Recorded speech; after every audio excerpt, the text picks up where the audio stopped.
로마의 평화라는 뜻의 팍스 로마나라는 말이 있습니다. 이것은 200년 동안 지속된 로마 제국의 번성기를 일컫는 말인데요. 이 팍스 로마나 때 이 팍스 로마나를 이룬 황제의 이름은 로마 초대 황제였던 아우구스투스입니다. 아우구스투스. 이 로마의 평화는 한마디로 말하면 이 아우구스투스의 전략과 지략 뭐 이런 걸 가지고 이룬 군사적인 기량과 전쟁으로 이루어진 그런 평화입니다. 힘으로, 싸움으로, 전쟁으로 얻은 그런 평화라는 말이죠. 즉 이 평화를 이루기 위해서 수많은 사람들이 전장에서 죽어갔고 피를 흘렸습니다. 그리고 수많은 정적들이 제거되었다라는 그런 말이죠. 아주 오래된 유명한 고대 장군의 명언에 따르면 평화를 원하거든 전쟁을 준비하라 라는 그런 말이 있습니다. 이런 평화는 그러니까 그냥 주어지는 것이 아니라 무력으로 힘으로만 얻어진다는 그런 것이죠. 그것은 지금도 마찬가지인 것 같습니다. 힘센 나라들은 힘이 세야죠. 예, 그래서 작은 나라들, 어려운 나라들은 늘 그 나라의 힘에 의해서 좌지우지되는 것 같습니다. 오늘 이 말씀은 선지자 이사야, 오늘 주신 이 말씀, 우리 이 이사야 9장 6절 말씀은 선지자 이사야를 통해서 예수님에 대한 예언을 한 것입니다. 대림절 말씀이죠. 재미있는 것은 이 팍스 로마나의 주인공이었던 아우구스투스 황제가 성경에 나오는 분인데요. 역사적으로 이 아우구스투스가 나온 그 장면이 어느 장면이냐면 예수님의 탄생 때 이 사람의 이름이 나옵니다. 성경에 아우구스투스. 예수님은 우리가 다 아는 것처럼 나사렛이 고향입니다. 하지만 아버지인 요셉의 고향인 베들레헴에서 태어나셨습니다. 그 이유는 당시 황제였던 아우구스투스가 칙령을 내려서 이 유대인들뿐만 아니라 모든 로마 사람들 다 고향으로 돌아가서 호적해라, 인구조사에 응하라 이런 명령을 내렸기 때문입니다. 칙령을. 그래서 우리가 마태복음과 누가복음에 보면 예수님의 탄생의 이야기가 나오는데 그때 만삭의 아이를 데리고 만삭의 마리아를 데리고 이제 예루살렘으로 돌아간 모습이 성경에 기록되어 있습니다. 이게 아우구스투스가 명령을 내려서 그렇게 된 겁니다. 그래서 모든 숙박업소가 그때 10,000원이었던 것이죠. 그래서 아기를 누울 때도 없고 잠잘 때도 없었습니다. 근데 이 이야기는 참 재미있는 것 같습니다. 한마디로 얘기하면 피와 죽음으로 평화를 이룬 황제가 다스리는 그 세상에 사랑과 자신의 죽음으로 평화를 이루신 우리 예수님이 태어나셨다는 아이러니입니다. 역설이죠. 오래전 아마 예언하는 이사야도 아마 잘 몰랐을 것입니다. 하나님의 독생자가 아기로 세상에 오신 것. 그 어깨에는 정사를 메었고 그 이름은 기묘자다. 모사라. 이 기묘자라 모사라 말이 우리 한국말에도 참 어려운 말인데요. 영어로는 Wonderful Counselor입니다. 그러니까 뭐 놀라운 상담자라는 말이죠. 예수님은 상담자로 우리 가운데 오셨습니다. 우리의 마음을 아시기 때문에 우리에게 놀랍게 우리를 항상 우리에게 귀한 말씀을 주신다는 그런 말씀이죠. 성경의 신약 성경에서는 이 카운슬러 이 모사라는 말이 보혜사라는 말로 번역되어 있습니다. 또한 그 아기는 전능하신 하나님이시고 영존하신 그러니까 영원히 계시는 아버지시다라는 말씀을 하고 계십니다. 예수님이 이 말씀대로 이 땅에 오셨으니까 우리는 이해할 수 있지만 사실 구약 성경에 이사야가 하나님의 말씀으로 예언을 받고 그것을 선포했을 때는 아기가 태어난다고 이것이 잘 이해가 되지 않았을 것입니다. 그리고 마지막으로 이제 말씀하시는데 그 말씀이 뭐냐면 평강의 왕이다. 평강의 왕이다. 그가 이 세상에 하나님은 이런 분이신데 예수님은 아기로 태어나신 분은 이런 분이신데 마지막을 설명하면서 평강의 왕이다 라고 표현합니다. 우리 한국어를 지금 배우신 분들은 이 말이 굉장히 어려울 것 같습니다. 이 평화에 관련된 단어가 비슷비슷한데 우리나라 말에는 되게 많아요. 근데 다 똑같은 말입니다. 평강의 왕도 평화의 왕도 다 똑같은 말입니다. Peace a prince, Prince of Peace입니다. 엊그저께 또 다른 전쟁이 발발했습니다. 태국하고 캄보디아가 국경 분쟁으로 계속해서 치고받고 하다 결국에는 이제 전쟁으로 그렇게 비화돼서 또 수많은 사람들이 죽고 다쳤습니다. 2023년이 3주도 남지 않았는데요. 이제 2025년이 3주도 남지 않았는데요. 얼마 안 남았습니다. 근데 결국 전쟁으로 또 이 세계는 그렇게 올해를 마감하게 되는 것입니다. 중앙아시아에서, 중동에서, 이스라엘에서, 아시아에서 수많은 사람들이 참 바보 같은 것 같습니다. 그냥 전쟁으로 사람들이 그냥 죽는다는 것. 왜 그렇게 서로 싸워야 되는지, 왜 서로 그렇게 죽여야 되는지 알지 못하면서도 그냥 그렇게 결국은 죽고 아까운 생명들이 그렇게 희생되는 거죠. 언제쯤 이 세상에 평화가 올까요? 지금은 우리 주님을 기다리는 대림절의 기간입니다. 그래서 우리는 주님을 기다립니다. 찬양 하나를 제가 소개하겠습니다. 아주 옛날 찬양인데요. 아마 조금 연식이 되신 분들은 다 아는 노래. 내 맘속에 있는 참된 이 평화는 누구도 빼앗을 수 없네. 주님은 내 맘의 구주 되시었네. 오, 주 없이 살 수 없네. 참 너무 옛날 노래지만 좋은 찬양인 것 같습니다. 2절 찬양이 우리의 모습을 더 잘 보여주는 것 같습니다. 평화 없는 세상 고통과 싸움뿐 사람들은 무서웠더네. 평화의 왕이 다시 올 때까지 죄와 전쟁은 끝이 없네. 오, 주 없이 살 수 없네. 오직 주께만 구원 있네. 아시는 분들은 같이 하실까요? 주님 없는 세상 평화 없네. 오, 주 없이 살 수 없네. 평화를 노래하지만 좀 아픈 노래, 슬픈 노래입니다. 이 세상에 주님이 오셔야 되는데, 주님이 이 땅 가운데 오셔야 이 전쟁 그치고 아픔 그치고 고통 그치고 평화를 모든 사람들이 원하고 찾고 있지만 평화가 없다는 아이러니죠. 전쟁과 힘과 이런 것들로 평화를 만들고 싶어 하지만 사실은 그렇게 힘과 무력 때문에 사람들은 평화 없이 죽어간다는 그런 이야기입니다. 평화의 왕이 다시 올 때까지 죄와 전쟁은 끝이 없네. 책 한 권을 소개해드리겠습니다. 선교사들의 필독서인 책이 있습니다. 화해의 아이라는 책인데요. 영어로는 Peace Child라는 그런 책입니다. 선교사는 반드시 이 책을 읽어야 됩니다. 그래서 저와 제 아내는 아주 오래전에 이 책을 읽었었습니다. Peace Child는 번역하면 평화의 아이 뭐 이런 거죠. 근데 한국어 번역서에서는 이것을 화해의 아이 이렇게 번역했습니다. 그것은 이유가 있습니다. 내용을 설명을 드리면 1962년부터 15년 동안 캐나다 선교사였던 돈 리처드슨이라는 분이 파푸아뉴기니의 식인종 마을에 가서 선교한 이야기가 담겨 있습니다. 사위 부족이라는 그런 마을에 들어가서 이제 복음을 전하는데요. 언어가 다르고 문화가 다르기 때문에 선교사가 들어가서 선교하기가 너무 힘듭니다. 이 사람들은 사람을 잡아먹는 그런 식인종들입니다.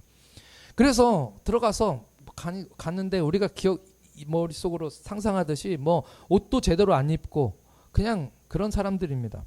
근데 전도가 이게 너무 어려운 거예요.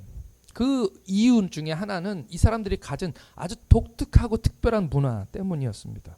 그 문화 한마디로 얘기한다면 그 문화는 배신의 문화입니다. 배신의 문화. 이 느낌이 잘 안 오지요. 그들의 문화 자체가 배신의 문화입니다. 식인종이기 때문에 사람을 잡아먹어야 되는데 잡아먹기 위해서 친해지고 호의를 베풀고 친절을 베풉니다. 그리고 상대가 친해져서 이제 모든 경계를 내려놓는 순간 그를 잡아다가 잡아먹는 거죠. 무섭지 않습니까? 그리고 자랑처럼 그 죽은 사람의 해골을 집에다가 장식하고 목에다 걸거나 심지어는 베개처럼 베고 잠을 자기도 하는 그런 문화입니다. 그런 곳에 선교사가 가서 복음을 전하고 그들에게 이것은 잘못됐다라는 것을 이야기하는 것이 얼마나 힘들었는지 1960년대니까요. 굉장히 어려웠을 것입니다. 그들에게는 멋지게 배신을 할수록 영웅이 되고 사람들의 입에 오르내리고 칭찬을 받는 거죠. 오, 그렇게 배신할 수가 있어. 이 말도 안 되는 일이지만 그들에게는 이것이 최고의 영예였다는 것입니다.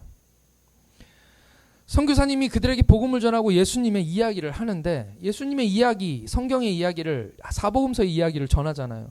그래서 막 복음을 전하는데 이 사위족이 엉뚱한 곳에서 갑자기 흥분하는 겁니다. 그게 뭐냐면 예수님을 팔아넘긴 가룟 유다 얘기를 하는데 사람들이 갑자기 박수를 치는 거예요. 그런 사람이 있냐고. 정말 대단한 훌륭한 사람이라고. 왜냐하면 멋지게 그들 문화에 따르면 너무너무 멋지게 예수님을 배반해 버렸기 때문입니다. 선교사는 거기에 아주 말문이 막혀 버렸습니다. 어떻게 이들에게 복음을 전할까? 답답한 노릇이죠. 끊임없이 서로 죽이고 잡아먹고 배신하고 불신하는 이 죄악의 문화를 끊어야 주님 앞에 돌아올 텐데 그는 간절히 하나님께 기도했었습니다. 하지만 아주 오랫동안 그 답을 찾지 못했다는 것이죠. 그러던 중에 이 사위 부족과 다른 부족이 전쟁을 일으키게 됩니다. 이런 부족들은 마을 단위로 그들이 뭐 나라는 아니기 때문에 이 시족 국가라고 아주 작은 공동체죠.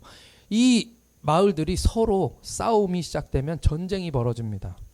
아주 맨날 일어나는 그런 전쟁이죠. 문제는 이 사위 부족보다 그 부족이 훨씬 더 강했다는 것입니다. 그래서 그들이 쳐들어오면 죽을 수밖에 없고 어차피 방어를 해야 되기 때문에 전쟁은 해야 되는데 이길 수 없는 그런 싸움이었다는 것이죠. 그래서 그들은 오랜 고민 끝에 한 가지 결정을 내립니다. 그들의 문화 중에 아주 독특한 문화가 또 하나가 있는데 그 문화가 뭐냐면 추장이 아기를 갓난 아기를 우리 사진 한번 보여주세요. 갓난 아기를 정말 그냥 이제 젖되지 않은 갓난 아기를 그들에게 보내는 것입니다. 이것은 그들에게 있었던 아주 오래된 전통입니다. 이 아이의 이름을 그들의 말로 뭐라고 불렀냐면 Peace Child라고 불렀습니다. 화해의 아이. 그것이 유일한 방법인 것이죠. 어린 아기를 보내야 하는 부모의 마음은 똑같습니다.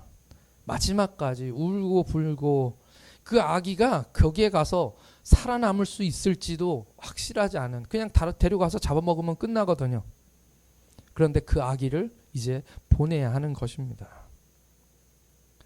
감사하게 그들이 만약 아기를 받아들이게 된다면 잡아먹지 않고 그 아기를 받아들이게 된다면 그 아기가 살아있는 동안은 이 사위 부족을 그들이 쳐들어올 수 없다는 것이죠. 그것이 약속입니다.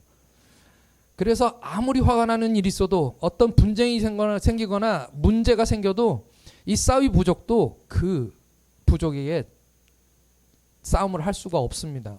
왜냐하면 내가 그들을 공격하는 순간 내 아이가 죽기 때문이죠. 이 부족의 추장에 그 부족의 추장의 손에서 자라난 이 아기는 이 두 부족의 중재자가 되는 것입니다. 그제서야 이 캐나다 선교사는 사위족 사람들에게 하나님이 우리와 화해하시려고 우리와 평화를 하시려고 세상에 자기 아들을 보내주셨다는 이야기를 사람들에게 하기 시작합니다. 어떻게 하면 예수님에 대해서 이 사람들에게 설명할까 고민하고 있었는데 이 문화에 대해서 알게 된 그때부터 예수님이 바로 Peace Child라는 것을 사람들에게 알리기 시작한 것이죠. 그제서야 그들이 예수님을 이해하기 시작하고 그 예수님이 우리를 위하여 이 땅 가운데 오신 하나님의 Peace Child라는 것을 생각하게 되고 그래서 그들이 예수님을 영접하게 되었습니다. 자연스럽게 예수님을 영접한 후에 그들의 삶에서 이제는 더 이상 식인종 문화가 사라지게 되었고요. 더 이상 사람 잡아먹지 않고 이제 그들이 이제 예수님을 영접하고 삶이 바뀌고 그래서 배신 문화를 버리고 예수님을 따르게 되었다라는 아주 놀라운 반전이 숨어있는 그런 책입니다. 예수님이 이 땅 가운데 오신 것은 하나님과 우리를 다시 화해시키려고, 화목시키시기 위해서 이 땅 가운데 오신 것입니다. 지난주 성경 공부 때 읽었던 로마서 5장 1절 말씀을 같이 함께 읽겠습니다. 로마서 5장 1절 말씀 시작.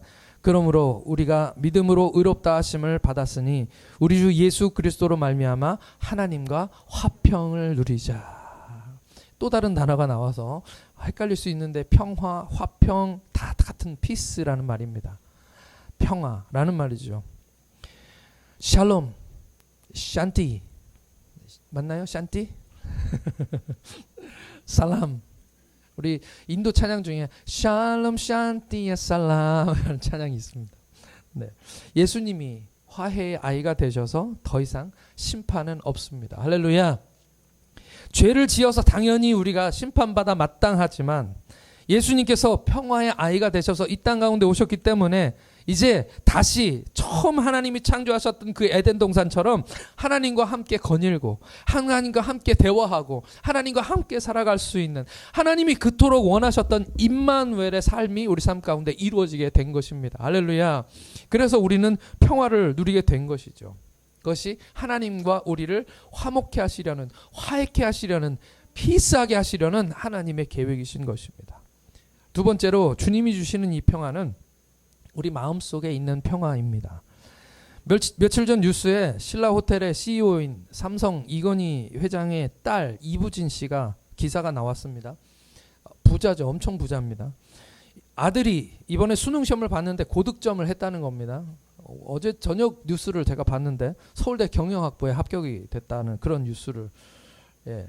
돈도 많고 권력도 있고 뭐 부러운 게 하나도 없는 사람인데 자식 농사를 또 잘 지어가지고 그 자식이 대학에 들어갔다. 뭐 서울대, 그것도 우리는 한국 사람들은 모두 좋아하는 서울대에 들어갔다. 뭐 이런 얘기들입니다. 사람들이 댓글을 달고 거기다가 부럽다, 대단하다, 뭐 이런 내용들을 썼었습니다. 그 중에서도 단연 최고의 댓글은 뭐였냐면 다 가졌다라는 그런 이야기입니다. 네. 사람들이 그걸 부러워하는 것이죠. 정말 그분은 다 가졌을까요? 뭐 단언할 수는 없습니다.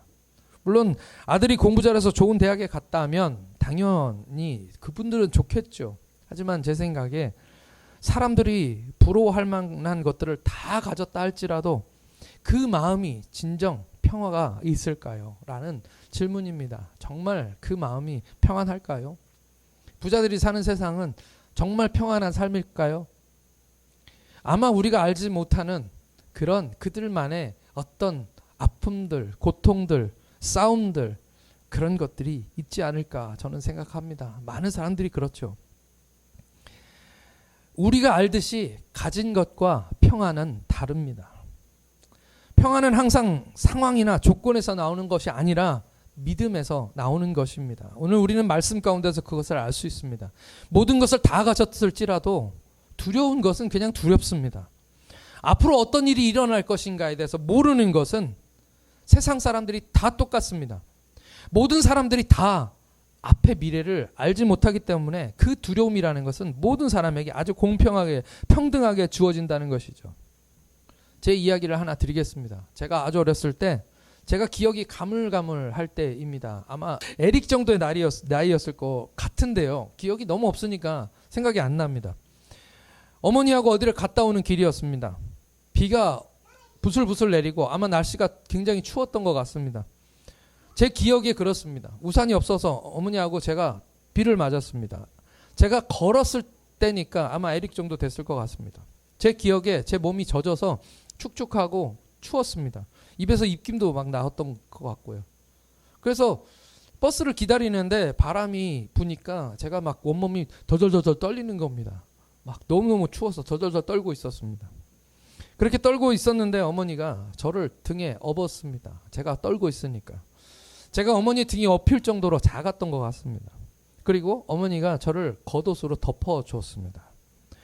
너무 오래된 일이기 때문에 기억이 가물가물하지만 제 기억에 남아있는 것은 어머니 등에서 모락모락 김이 났다는 것입니다. 네, 제 기억이 굉장히 좋았던 것 같아요. 어머니 등에서 김이 모락모락 났고 그리고 저는 그 등에서 따뜻했습니다. 그것이 기억의 전부입니다. 아마 잠들었던 것 같습니다. 생각해보면 어머니는 얼마나 힘들었을까요? 걸어 다녀야 되는 아기가 추우니까 엄마 등에 업혔는데 저는 집에 올 때까지 깨지 않았던 것 같습니다. 버스를 타고 걸어서 집에 오는 그 시간 동안에 어머니가 얼마나 힘들었을까. 그렇지만 제가 아이기 때문에, 저를 사랑하기 때문에 저를 내려놓지 못하고 잠든 저를 끝까지 업고 집에 돌아왔던 그런 기억이죠. 저는 무슨 일이 일어난지 모릅니다. 바깥에서 일어난 일, 우리 어머니가 저를 옷으로 덮어버렸기 때문에 바깥에서 일어난 일을 하나도 모릅니다. 근데 제 기억에 남는 것은 그 안에서 나는 아무것도 몰라도 되는 사람입니다. 누가 우리를 공격할지도 모르고 차가 올지도 모르고 밖에서 비가 오고 천둥이 쳐도 저는 모르고 그냥 잠을 자는 거죠. 왜 제가 그렇게 편안하게 거기서 잠을 잘 수 있었을까요? 우리는 다 알고 있습니다. 우리 엄마가 나를 끝까지 안전하게 집으로 데려갈 거라는 믿음이죠. 세상에 바깥에서 무슨 일이 일어나도 저는 상관없습니다. 왜냐하면 그냥 가만히 그곳에서 있으면 되기 때문입니다. 그것이, 그 믿음이 저를 평안하게 만들었다는 것입니다. 여러분, 주님 믿으십니까? 우리 주님을 믿으시기를 축복합니다. 하나님이 그 겉옷으로 우리를 덮으십니다. 그 주님의 품에 있을 때만 우리는 평안함을 느낄 수 있습니다. 세상이 아무리 힘들고 어려워도, 아무리 풍파가 치고 파도가 치고 번개가 치고 천둥이 치고 세상에 온갖 두려운 것이 다 있다 할지라도 그 하나님 그 등에 엎여 있으면, 하나님이 그 겉옷으로 우리를 덮어주시면 우리는 참된 평안함을 경험할 수 있게 되는 것이죠. 저는 그것이 하나님이 주시는 믿음으로 얻어지는 참된 평화라고 믿습니다. 폭풍우가 몰아치는 바다를 말 한마디로 잠잠케 하실 수 있는 분이 누구입니까? 우리 예수님입니다. 떡 5개와 물고기 2마리로 5,000명의 사람들, 배고픈 사람들을 먹을 것을 구할 수도 없는 그곳 가운데서 그들을 먹이고 그들을 지키셨던 분이 바로 우리 예수님이십니다. 죽은 자를 살리시고 병든 자를 일으키시고 지금도 믿는 자들 가운데서 성령으로 역사하시는 분이 바로 우리 주님이시죠. 그 주님을 믿을 때 그 주님의 마음이 임마누엘이셔서 오늘 우리와 함께 하시고 싶은 그 예수님의 마음을 우리가 이해하고 알고 믿을 때 세상이 줄 수 없는 평안, 우리 예수님이 우리에게 내가 주는 평안은 세상이 주는 것과 같지 않다. 세상이 주는 평안은 힘과 무력으로 주어지는 평안일지 몰라도, 돈으로 재력을 얻을 수 있는 평안일지 몰라도, 내가 주는 평안은 그 속에서 나오는 평안이다. 조건과 환경과 상관없는 그런 평안이다 라고 우리에게 말씀하여 주시는 줄 믿습니다. 그 예수님께서 평화의 왕으로 세상 가운데 오셨다는 것입니다. 마지막으로 주님은 이 땅에 평화를 위해서 오셨습니다. 이 땅에는 평화가 없습니다. 여기 네팔 형제 자매들 계시는데요. 여러분들 한국의 삶이 어떻습니까? 좋습니다. 평안합니다. 라고 얘기하실지 모르지만 제가 그걸 강요하는 것은 아닙니다만 저는 외국에 있을 때 되게 힘들었습니다. 제가 살던 문화, 제가 살던 사람들하고 너무 다른 사람들과 함께 살아가니까 이게 그냥 사는 것 자체가 스트레스고 힘든 거예요. 좋을 때도 물론 있겠지만 한국 살기가 더 좋을 때도 있겠지만 힘든 때가 왜 없겠습니까? 살다 보면. 어떨 때는 이 사람들은 왜 이러지? 도대체 이해가 안 간다고 생각할 때가 있습니다. 저는 우리나라 사람들도 아주 독특하기 때문에 그럴 거라고 생각합니다. 한 일본인이 한국 사람들에 대해서 아주 특이한 점에 대해서 쓴 글을 제가 읽었습니다. 그가 생각할 때 한국 사람들 정말 이해가 안 된다라는 부분입니다. 그 일본 사람이 하신 말씀이, 한국 사람들은 서로 맨날 싸우고 다투고 그런답니다. 한국 사람들 맨날 싸운대요. 막 그렇게 싸우다가 갑자기 문제가 생기면 그 모든 싸움을 멈추고 갑자기 단결하기 시작한대요. 그러더니 그 문제를 해결한다는 거죠. 우리는 뉴스에서 가끔 그런 뉴스를 봅니다. 차가 사고가 났는데 뭐가 많이 바닥에 쏟아졌어요. 한국 사람들 다 같이 차에서 나와서 약속이나 한 듯이 그것을 깨끗이 치우고 정리하고 그리고 다시 자기 길 가는 그런 모습. 또는 어떤 아이가 차에 갇혔는데 유리가 문이 닫혀 있어서 위험한 상황.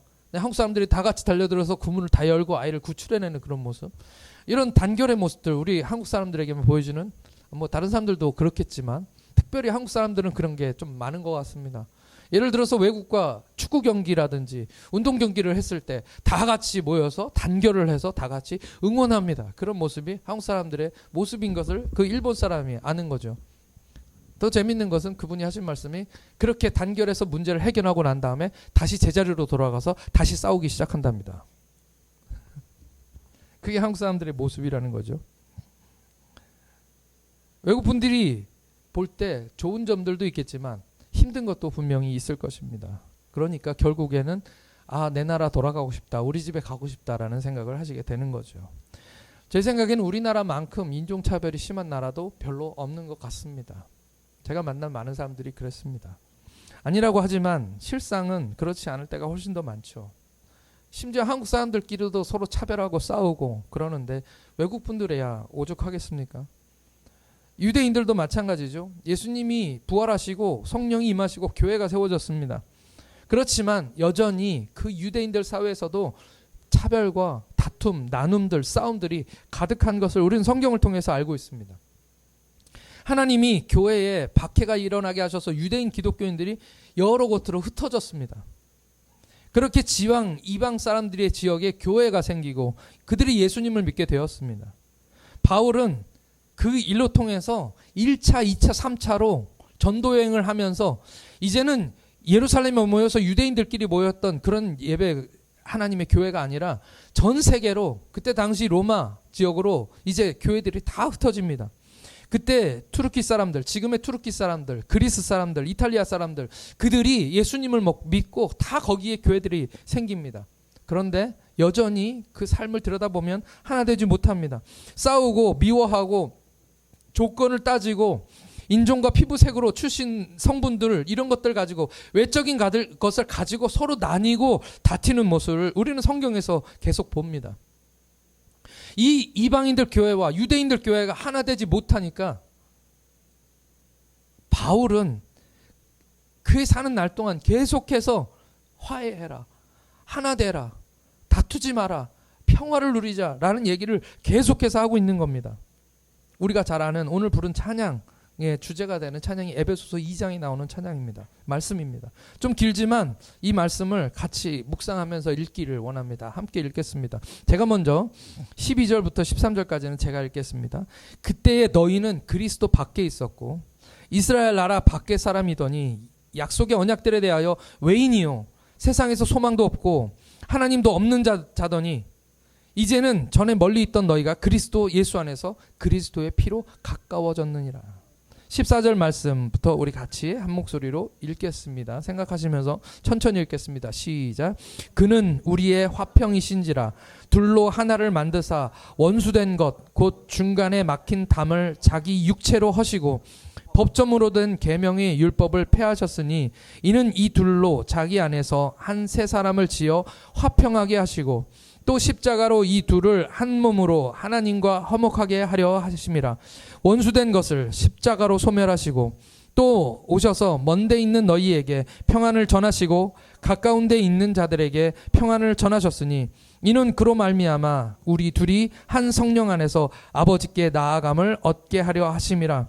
그러므로 이제부터 너희는 외인도 아니요 나그네도 아니요 오직 성도들과 동일한 시민이요 하나님의 권속이라. 아멘. 이 말씀 무엇입니까? 에베소 교회도 마찬가지였다는 거죠. 그래서 바울이 선포하는 것입니다. 하나님은 화평이십니다. 하나님은 화평이십니다.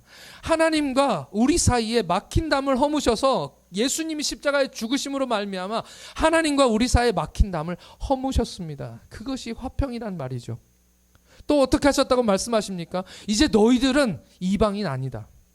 외인이었고 하나님도 없는 자들이었고 하나님 말씀도 모르는 사람들이었지만 이제 너희와 유대인들은 하나가 되어야 된다. 이제 우리 사이에는 아무것도 없다. 이제는 너희들도 동일한 하나님의 성도고 동일한 시민이고 우리 모두 다 하나 되어야 된다라는 그런 말씀을 주고 계시는 것이죠. 그 말이 무슨 말입니까? 우리 교회입니다.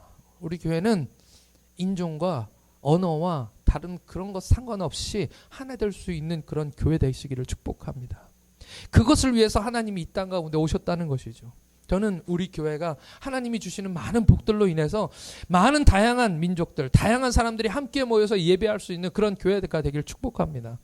그리고서 이곳에 와서 하나님과 관계를 회복하고 하나님과 화평할 수 있는 사람들로 가득 넘치는 교회가 되기를 축복합니다.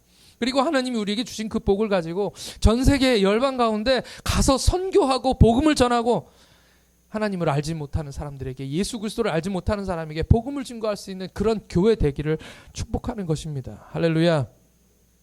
그것이 우리가 있는 이유고요. 우리가 해야 되는 일입니다. 오늘 말씀에서 한 아기가 태어났습니다. 이분은 놀라운 보혜사이십니다. 그분은 놀라운 우리의 말을 들어주시는 상담가입니다. 그리고 전능하신 하나님이시고 영존하시는 영원히 계시는 하나님이십니다. 그분은 평화의 왕이십니다. 하나님과 우리 사이에 평화를 주시려고, 우리 마음속에 참된 평화를 주시려고, 또 이 세상 가운데 전쟁과 싸움과 나눔과 다툼이 가득한 이 세상 가운데 평화를 주시려고 하나님이 화해의 아이가 되셔서 우리에게 그 아들을 보내주신 것입니다. 여러분들 안에는 평화가 있습니까? 여러분들 삶에 평화가 있습니까? 여러분들이 살아가는 세상 속에 평화가 있습니까? 아직도 두려움이 우리 가운데 있습니까? 먼저 가장 중요한 것은 하나님과 화해하시는 여러분들 되시기를 축복합니다. 하나님과 화해한다는 것은 하나님과의 거리를 좁히는 것을 말하는 것입니다. 그 중간에 막힌 것들 하나씩 치우고 하나님과 좋은 관계로 회복하는 것을 말하는 것입니다. 그것이 하나님과 누릴 수 있는 화평입니다. 두 번째로 우리 마음속에 하나님이 주시는 그 평안함이 들어옵니다. 하나님과 화목하면 그 평안함이 우리 마음속에 들어오는 거죠. 그러면 우리 삶에 내게 강 같은 평화가 넘치게 될 줄 믿습니다. 그리고 그 평화가 넘친다고 말씀드렸죠. 그 평화는 흘러 넘치는 것이기 때문에 우리 삶에서 다른 사람에게로 그 평화가 건너가는 것입니다. 그래야 우리는 참된 평화를 우리 삶에서, 우리 가족 가운데서, 우리 교회에서, 우리 이웃들 간에서 경험하고 누리게 된다는 것이죠. 엄마 품에 평안하게 누운 그 아기처럼 참된 평화가 여러분들 삶 가운데 가득 있으시기를, 이 대림절에 예수님께서 우리 삶 가운데 오셔서 참된 평화의 왕으로 오셔서 우리 삶에 온전한 평화를 주시기를 예수님의 이름으로 축원합니다.